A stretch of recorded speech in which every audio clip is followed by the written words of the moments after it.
Telugu digital media network లో political కేటగిరీలో number 1 కేవలం 72 గంటల్లో 1,50,00,000 వ్యూస్ పైగా popular TV network. Telangana Congress లో ఎవరి లెక్క వారిదే. రేవంత్ రెడ్డి ఏమో దాదాపుగా 13 సీట్లు మాకు వస్తాయని చెప్పేసి సీఎం అంటున్నారు.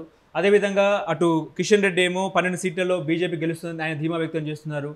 కేటీఆర్ బీఆర్ఎస్కి దాదాపుగా 12 నుంచి 14 సీట్లలో మేము సీట్లు సాధిస్తాము, తెలంగాణలో జాతీయ రాజకీయాల్లో చక్రం తిప్పుతాము, అదేవిధంగా జాతీయ రాజకీయాల్లో ప్రాంతీయ పార్టీలదే కూటమి అని చెప్పేసి ఆయన నిన్న ప్రెస్ మీట్ పెట్టి చెప్పారు. ఎట్లా చూస్తారంటే అంటే ఒకటి, రేవంత్ రెడ్డి గారు ముఖ్యమంత్రి, వారికి డిఫరెంట్ సోర్సెస్ ఆఫ్ ఇన్ఫర్మేషన్ ఉంటుంది, ఇంటెలిజెన్స్ ఉంటుంది, కాబట్టి వారు చెప్పేది కొంత నమ్మశక్యంగా ఉంటుంది. ఇక కిషన్ రెడ్డి గారు అంటారా, ఆయన కూడా కేంద్ర మంత్రి, ఆయనకు కూడా కొంత ఇన్ఫర్మేషన్ ఉంటుంది, మరి ఆయన కూడా వెడ్డిబాగులాగా మాట్లాడలేడు, కాబట్టి ఆయన దాన్ని కూడా కొంత పరిశీలించాల్సి వస్తుంది. ఇక కేటీఆర్ అంటారా, వాళ్ళ నాయన ఏం చెప్తే ఈయన అది అంటాడు, పెద్ద మేక చిన్న మేక, అది మ్యా అంటే అది మియా అంటది, అంతకంటే ఎక్కువ ఈయనకు సొంతగా ఒక ఆలోచన అనేదో లేదా ఒక రకమైనటువంటి దృక్పథం అనేది ఉండదు. సో ఒకటి మాత్రం కరెక్ట్ ఏంటంటే, ఒక 6 నుంచి 7 స్థానాలలో కాంగ్రెస్, మిగతాది బీజేపీ వరకు వచ్చే అవకాశాలు ఉంటాయి. బీఆర్ఎస్కి మ్యాక్సిమం వస్తే 1 సీటో 2 సీట్లో వస్తే ఎక్కువ, 1 సీటు కూడా వస్తుందా రాదా అనేది కూడా డౌట్ఫుల్గానే ఉంది. ఎందుకంటే ఇంకా ప్రజాగ్రహం ఇంకా వాళ్ళ పట్ల తగ్గలే. అంటే మేము గ్రామాలలో ప్రాంతాలలో తిరుగుతూ ఉంటే, తర్వాత రెండోది ఏంటంటే, వాళ్ళ మీద తగ్గకపోగా ఎవరెవరో ఎక్కడెక్కడైతే ఈ బీఆర్ఎస్ పార్టీ నుంచి కాంగ్రెస్లో చేరారో ఆ నాయకులతో పాటుగా వాళ్ళ మీద ప్రజలకు ఉన్నటువంటి ఆగ్రహం అంతా కాంగ్రెస్కు ట్రాన్స్ఫర్ అయింది. తద్వారా కాంగ్రెస్ కొంత నష్టపోయింది.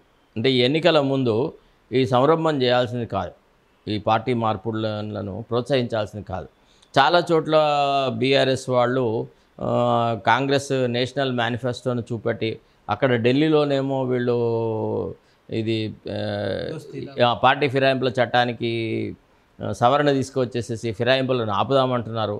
ఇక్కడేమో రేవంత్ రెడ్డి విచ్చలవిడిగా పార్టీ ఫిరాయింపులను ప్రోత్సహిస్తున్నాడు, ఇది ఒక ముఖ్యమంత్రికి సరిపోదు అనేటువంటి వాదన ఒకటి ఎక్కువ చేసినారు.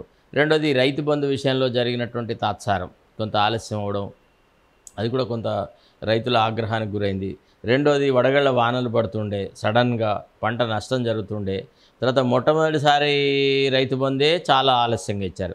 రెండోసారి రైతు బందేమో కేవలం ఎన్నికల సంరంభంలో ఇచ్చినారు. ఒక పక్క ఎలక్షన్ కోడ్ ఇంప్లిమెంటేషన్లో ఉండంగా ఇచ్చినారు, మళ్ళీ దాన్ని అర్ధాంతరంగా ఆపాల్సి వచ్చింది.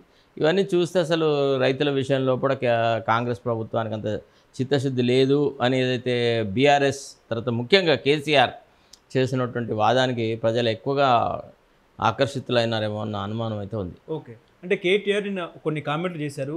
జాతీయ రాజకీయాల్లో ప్రాంతీయ పార్టీలదే హవా, దేశంలో ప్రభుత్వం ఏర్పాటు కావాలన్నా కూడా మా సపోర్ట్ బరాబర్ ఉండాలి అని చెప్పేసి ఆయన ఒక కామెంట్ చేశారు. ఇప్పుడు దేశంలో ఏంటంటే ఇండియా కూటమితో కేసీఆర్ కలిసే అవకాశం ఉన్నదా అనేదే చర్చ. విషయం ఏంటంటే, ఒక పక్క రాష్ట్రంలో కాంగ్రెస్ను చీల్చి చెండాడుతూ కాంగ్రెస్ మీద అనేక రకమైనటువంటి వాద ప్రతివాదాలు చేస్తూ, తర్వాత గతంలోనే రాహుల్ గాంధీ గారు క్లియర్గా చెప్పినారు, ఎట్టి పరిస్థితులలో కూడా కాంగ్రెస్కు బీఆర్ఎస్తో పొత్తు ఉండదు, BRS is a B team of BJP అని చెప్పి ఉన్నారు.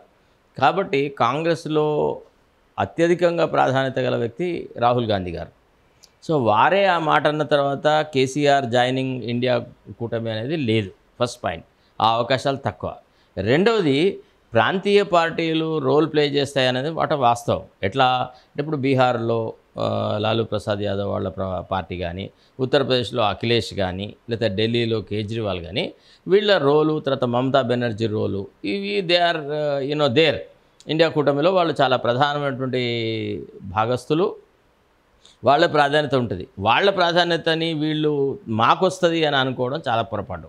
ఒకవేళ మీరు అన్నట్టుగా బీఆర్ఎస్కి కనుక వాళ్ళు 10 స్థానాలు అట్లా సంపాదించి ఇండియా కూటమికి ఈ 10 స్థానాలు ప్రాధాన్యత గల అంశంగా తేలితే, అప్పుడు బయట నుంచి సపోర్ట్ తీసుకోవడమో లేకపోతే ఇంకేదైనా చేయడమో జరుగుతుంది. బట్ అది చాలా పూర్తిగా నమ్మదగినంత అంశం కాదు. ఇప్పుడు అప్పుడే ఆ మాటకు అంత విలువ ఇవ్వలేము. ఓకే.